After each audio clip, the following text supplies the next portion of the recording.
BBA, BCA, BCom computer కోర్సులో 100% placement లభించే ఏకైక డిగ్రీ కాలేజ్ కూకట్పల్లిలోని I3 డిగ్రీ కాలేజ్ 8367215215. నమస్కారం, మీరు చూస్తుంది సుమన్ టీవీ. నేను మీ కీర్తి. ఏప్రిల్ 22వ తారీఖు వరాహ జయంతి. అయితే ఈ సందర్భంగా భూమికి సంబంధించిన ఎలాంటి చిక్కులున్నా అందులో నుంచి బయటపడాలన్నా, లేకపోతే సొంతింటి కళ నెరవేరాలన్నా, అలాగే పిల్లలు తల్లిదండ్రుల మాట వినకుండా చెడు వ్యసనాలకు అలవాటు పడి సరైన దారిలో నడవకుండా ఉంటే వాళ్ళని దారిలో పెట్టడం ఎలా, ముఖ్యంగా ఈ రోజుని ఉద్దేశించి ఎలాంటి పరిహారాలు పాటిస్తే బాగుంటుందో తెలియజేయడానికి ప్రముఖ ఆస్ట్రాలజర్ బ్రహ్మశ్రీ నందిబట్ల శ్రీహరి శర్మ గురువు గారు ఉన్నారు. నమస్తే గురుగారు. వాగర్థ వివ సంపృక్తౌ వాగర్థ ప్రతిపత్తయే జగతః పితరౌ వందే పార్వతీ పరమేశ్వరౌ. ఆదిత్యాయ చ సోమాయ మంగళాయ బుధాయ చ గురుశుక్ర శనిభ్యశ్చ రాహవే కేతవే నమః. శృంగేరి జగద్గురు పీఠాధిపతులకి, కంచి పీఠాధిపతులకి నమస్కారములు తెలియజేసుకుంటూ కార్యక్రమాన్ని ప్రారంభిద్దాం.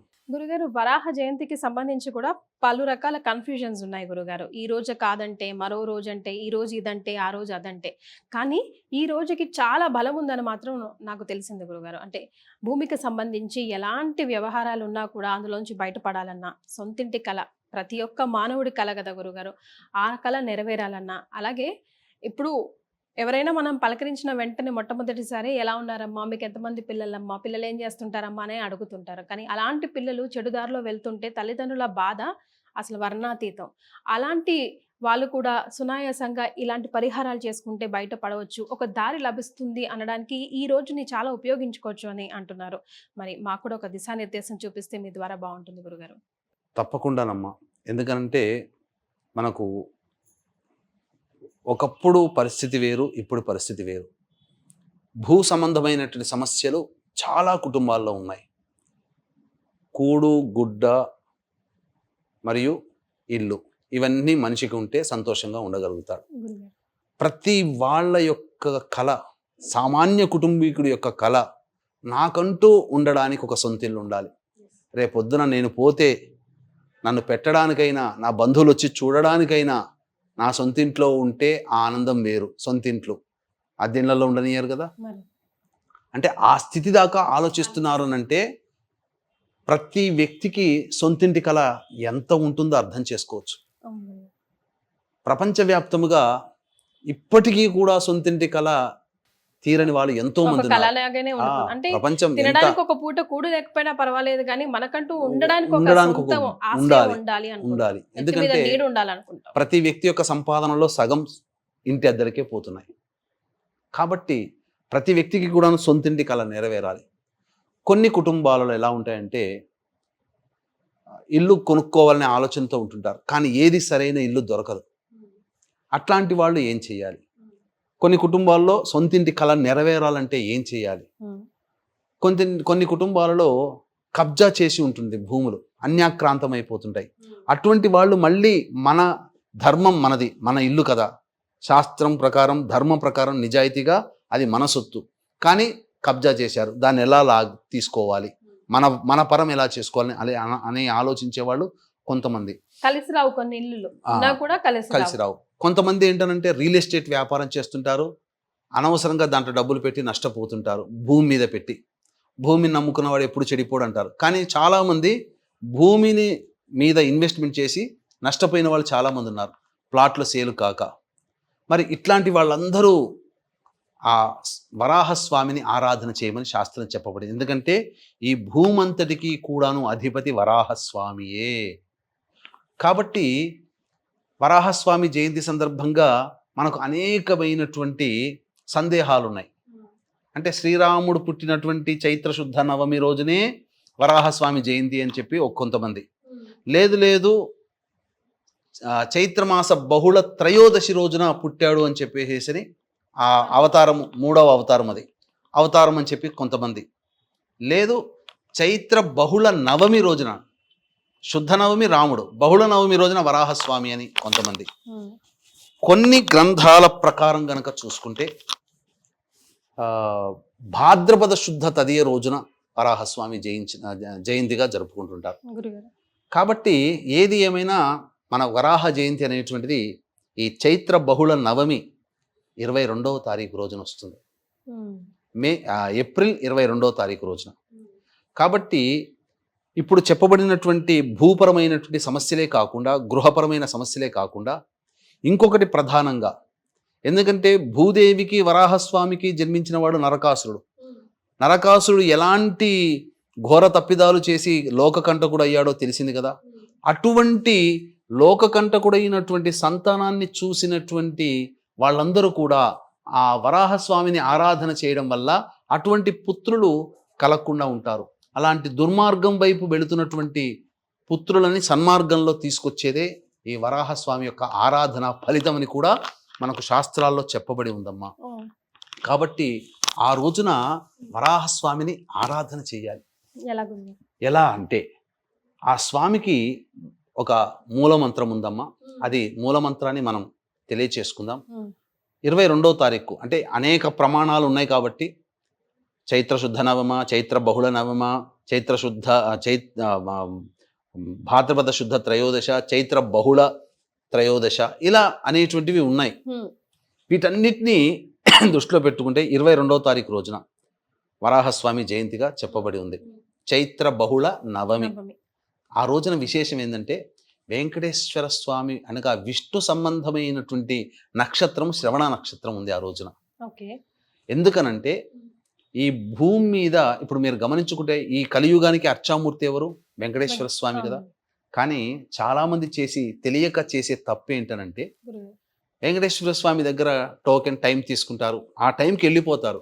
కానీ దానికన్నా ముందు ఆ వెంకటేశ్వర స్వామి వరం తీసుకుంటాడు వరాహస్వామి దగ్గర, అనుగ్రహాన్ని. ఏంటంటే నేను ఈ కొండ మీద వెలవాలనుకుంటున్నానయ్యా, ఈ కొండ నీది కదా అని చెప్పి వెంకటేశ్వర స్వామి అని అంటే, అప్పుడు వరాహస్వామి నువ్వు వెలవడానికి నేను అవకాశం ఇస్తాను, ప్లేస్ ఇస్తాను, ఈ కొండ నీ పరం చేస్తాను. కానీ ఈ కలియుగంలో ఏ యుగంలోనైనా నిన్ను దర్శించుకోవడానికి వచ్చినటువంటి భక్తులు ముందు నన్ను దర్శనం చేసుకున్న తర్వాత మాత్రమే నిన్ను దర్శనం చేసుకోవాలి అని కండిషన్ పెడతాడు. చాలా మందికి తెలియదు. చాలా మంది డైరెక్ట్ గా వెంకటేశ్వర స్వామికి వెళ్ళిపోతారు. కానీ తిరుపతికి వెళ్ళేటప్పుడు ఖచ్చితంగా చక్రతీర్థం పక్కనే ఉంటుంది వరాహస్వామి, భూవరాహస్వామి. కాబట్టి అది దృష్టిలో పెట్టుకోండి. తర్వాత ఆ భూవరాహస్వామి దేవాలయం ఒకటి మనకు ఉన్నటువంటిది. రెండవది ఈ సింహాచలం దగ్గర ఉన్నటువంటిది స్వామివారు, అప్పయ్య స్వామి అని అంటుంటారు కదా, ఆ స్వామివారు. ఇద్దరు కూడా వరాహ సంబంధమైనటువంటి దేవతామూర్తులే. కాబట్టి ఇక్కడ సింహాచలం అప్పన్న స్వామి అని అంటుంటారు. ఈ ఇద్దరు కూడా వరాహస్వామి. వరాహస్వామి మొత్తము గంధం గనక అక్షయ తృతీయ రోజున మొత్తం తీస్తారు కదమ్మా, ఆ గంధం అంతా నిజ రూపం వరాహస్వామిదేనా. మనకెంతో దూరంలో లేదు, వైశాఖ మాసంలో వస్తుంది. కాబట్టి ఈ రోజున అత్యంత పవిత్రమైనటువంటి రోజున భూ సమస్యలు, సొంత ఇంటి కల కావాలి, కబ్జా చేసిన భూమి మన పరం కావాలి, భూమి మీద వ్యాపారం చేసేవాళ్ళు భూపరంగా లాభాన్ని పొందాలి, అలాగే ముఖ్యముగా ఈ భూ సంబంధమైనటువంటి దోషాలు తొలగిపోవాలి, మంచి ఇల్లు లభించాలని కోరిక ప్రతి ఒక్కరికి ఉంటుంది, డబ్బులు ఉంటాయి. అటువంటి వాళ్ళందరూ పిల్లలు సన్మార్గంలో ఉండాలి, చెడు మార్గంలో ప్రయాణించకూడదు అని అంటే ఈ ఏప్రిల్ 22వ తారీఖు రోజున పొద్దున్నే కాలకృత్యాదులన్నీ తీర్చుకొని చక్కగా ఒక రాగి కలశాన్ని పెట్టుకోవాలి. రాగి కలశాన్ని పెట్టుకొని అందులో పంచపల్లవాలు దొరికితే మర్రి, మేడి, జువ్వి, మోదుగా, రావి, లేకపోతే మారేడు, మన మామిడి దళములైనా కానీ వేయాలి.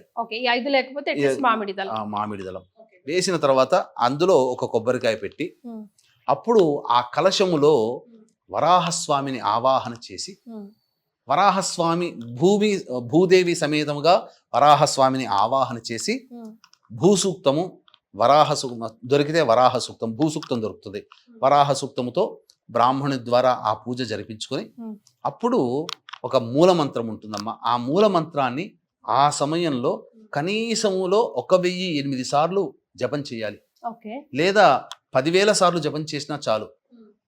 ఆ జపం చేసి 1000 లేదా 10,000, 1008 సార్లు, లేదా ఆ రోజున వరాహ జయంతి కాబట్టి 10,000 సార్లు జపం చేసి తప్పకుండా ఆ కలశాన్ని బ్రాహ్మణునికి దానం చేస్తే వస్త్ర సహితముగా, దక్షిణ సహితముగా తప్పకుండా వరాహస్వామి యొక్క అనుగ్రహం వల్ల సొంతింటి కళ నెరవేరుతుంది. ఇది చాలా మంది అనుభవపూర్వకమైనటువంటిది. పిల్లలు దుర్మార్గంగా ఉన్నటువంటి వాళ్ళు, తల్లిదండ్రుల మాట వినని వాళ్ళు, పిల్లలు ఆ యొక్క దారభ్యత మాట వింటారు, దారిలోకి వస్తారు, సన్మార్గంలో పిల్లలకి మంచి భవిష్యత్తు కలుగుతుంది. అంతేకాకుండా సొంతింటి కళ నెరవేరుతుంది, కబ్జా పాలైనట్టు ఆస్తి పరమవుతుంది. ఇలా అనేక ఆస్తి భూమికి వివాదాలు ఉన్నాయి సంబంధించిన కూడా అనేక- అమ్మా. భూమికి సంబంధించిన భూమికి అనేక సంబంధించిన సమస్యలకి అన్ని కూడా సమస్యలు తీరుతాయి. అయితే దీనికి ఒక మూల మంత్రం ఉంది, ఆ మూల మంత్రాన్ని జపం చేయాలి. వీక్షించేటువంటి ప్రేక్షకులకి గమనిక, ఈ 26వ తారీఖు రోజున ఉదయం 8:26 వరకు మాత్రమే త్రయోదశి, శనివారంతో కూడుకున్నటువంటిది. కాబట్టి ఆ రోజున పీఠమాధుర్యంలో ఈ యొక్క విశ్వావసు నామ సంవత్సరంలో మొట్టమొదటి శని త్రయోదశి, మొత్తం 4 శని త్రయోదశులు మాత్రమే ఉన్నాయి ఈ 2025వ సంవత్సరంలో. మొట్టమొదటి శని త్రయోదశి ఉదయం సమయంలో 8:26 వరకే ఉంది. కాబట్టి మీనరాశిలో శని సంచారం చేస్తున్నటువంటి కారణం చేత కుంభ, మీన, మేష, మిథున, కర్కాటక, సింహ, కన్య, వృశ్చిక, ధనస్సు రాశిలో జన్మించినటువంటి వారికి ఈ యొక్క శనిదోష ప్రభావం ఉంటుంది. కావున శనిదోష నివారణార్థమై శనిదోష నివారణ హోమాలు, అలాగే పెళ్లి కాని అబ్బాయిలకి అమ్మాయిలకి సంబంధించినటువంటి హోమాది కార్యక్రమాలు, ఆరోగ్యం కోసం ఈ సంబంధించినటువంటి మృత్యుంజయ హోమం, అఘోర పాశుపత హోమం అనేటువంటిది చేయించడం జరుగుతుంది. అవకాశం ఉన్నవాళ్ళు ఈ యొక్క కార్యక్రమంలో గోత్రనామాదులు నమోదు చేసుకోవచ్చు. అలాగే శని దోషాలు, కాలసర్పదోషాలు, గ్రహదోషాలు, నరదృష్టి దోషాలు తొలగించేటువంటి శంకరుంగలీమాల, కరుంగలి కాదండి, శంకరుంగలీమాల అనేటువంటిది కూడా పూజ చేసింది. ఈ పూజలో పాల్గొన్నటువంటి వాళ్ళకి ఇవ్వడం జరుగుతుంది. అవకాశం ఉన్న వాళ్ళు కార్యక్రమ తదనంతరం కాంటాక్ట్ చేసి మీ గోత్రనామాదులు నమోదు చేసుకోవచ్చు. 25వ తారీఖు లోపలనే 26వ తారీఖు ఉదయం 4 గంటలకి ఈ కార్యక్రమం ప్రారంభమవుతుంది. కాబట్టి 25వ తారీఖు సాయంత్రం 9 గంటల లోపల మీరు నమోదు చేసుకోవచ్చు. గురుగారు ఏమా మంత్రం ఒకసారి చెప్తారా? ఓం శ్రీం భూవరాహాయ ధరణి ఉద్ధారకాయ నమః. సింపుల్ మంత్రం అమ్మ. గురుగారు ఓం శ్రీం భూవరాహాయ ధరణి ఉద్ధారకాయ నమః. ఓం శ్రీం భూవరాహాయ ధరణి ఉద్ధారకాయ నమః అనే నామాన్ని 1008 సార్లు కానీ, లేకపోతే ఆ రోజున 10,000 సార్లు కానీ జపం చేసి, అప్పుడు కలశం చెప్పిన విధంగా కలశాన్ని ఆవాహన చేసినంత బ్రాహ్మడికి కలశాన్ని దానం చేయాలి. ఇక తదనంతరం వీలైతే మండలం రోజుల పాటు ప్రతిరోజు 1008 సార్లు కానీ, ఆ రోజున 10,000 జపం చేసి ఉంటే మళ్ళీ 40 రోజుల పాటు 1008 సార్లు కానీ జపం చేసి, తదనంతరం ఒక ముడుపు కట్టండి ఆ రోజే స్వామివారికి. నా కోరిక కోసం నేను ముడుపు కడుతున్నాను, ఇది అయిపోగానే, నా కోరిక తీరగానే వెంకటేశ్వర స్వామి దగ్గరలో ఉన్నటువంటి భూవరాహ స్వామి దేవాలయంలో కానీ, సింహాచలం అప్పన్న స్వామికి కానీ ఆ మొక్కు చెల్లించుకుంటానని చెప్పి ఆ రోజే ముడుపు కట్టేయండి. మధ్యాహ్నం 12:30 లోపల జరిగిపోవాలి. ఎందుకంటే 12:26 వరకే శ్రవణ నక్షత్రం ఉంది. కాబట్టి ఆ సమయంలో చేస్తే కనుక 22వ తారీఖు రోజున వరాహ జయంతి సందర్భంగా వెంకటేశ్వర స్వామి నక్షత్రం ఉంది. కాబట్టి భూవరాహ స్వామి దేవాలయం తిరుపతిలోనే ఆ మొక్కు చెల్లించుకోవడం చాలా ఉత్తమం. లేని వాళ్ళు సింహాచలం అప్పన్న స్వామికి అయినా చేయవచ్చు. చాలా సంతోషం గురుగారు. ఏప్రిల్ 22న వరాహ స్వామి జయంతి సందర్భంగా భూమి వ్యవహారాలున్నా, లేదంటే పిల్లలు సతాయిస్తూ మారం చేస్తూ మాటలు వినకపోయినా, అలాగే సొంతింటి కళ ప్రతి ఒక్కరి కళ, కాబట్టి ఆ కోరిక తీరాలన్నా ఈ పూజ చేసుకుంటే చాలా మంచిదని తెలియజేశారు. ధన్యవాదాలు. సర్వం శ్రీ ఉమామహేశ్వర పరబ్రహ్మార్పణమస్తు.